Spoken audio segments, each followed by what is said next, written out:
Lee was a survivor because he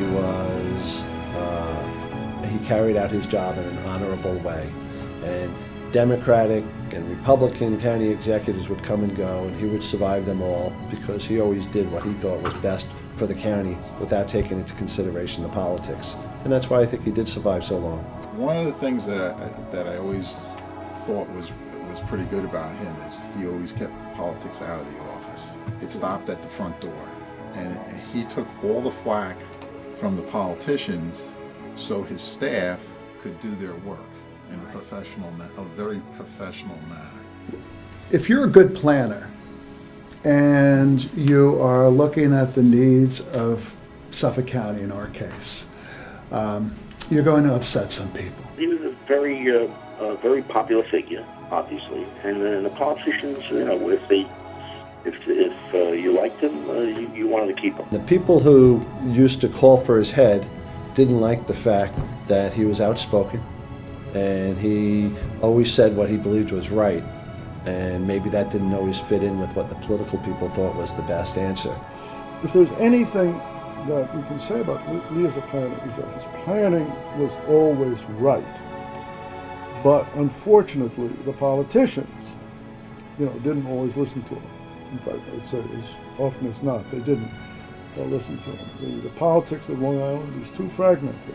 Newsday was very important to Lee's success, and Lee helped Newsday out with some, groundbreaking stories. They viewed Lee as an honest broker, a nonpartisan, well-informed visionary for the island. It was always an important thing to have the major sources of the news in your corner. So, for example, the Federal 208 Water Study, which was a landmark study, talked about the reality that we have aquifers here, sole source aquifers. The 208 study was a fundamental change in the way Suffolk County looked at and viewed groundwater pollution and surface water conditions in the county. For more than a century, we have been fighting a battle to try to keep our drinking water supply as pristine as possible. And because of the 208 study, Lee was able to emphasize not only the importance of it, but to begin to help set aside areas that would lead to groundwater protection. Koppelman puts together this report.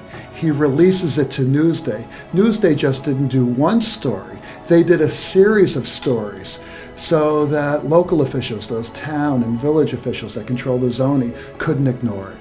And he understood that, but also the force of his personality and the quality of work meant that it couldn't be ignored either. Lee understood it was important to look at both Nassau and Suffolk counties as one region.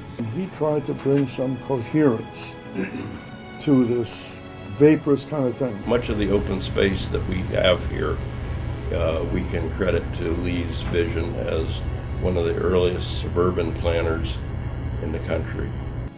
Hey, the reality is, before Lee Koppelman, there was no county planning, none.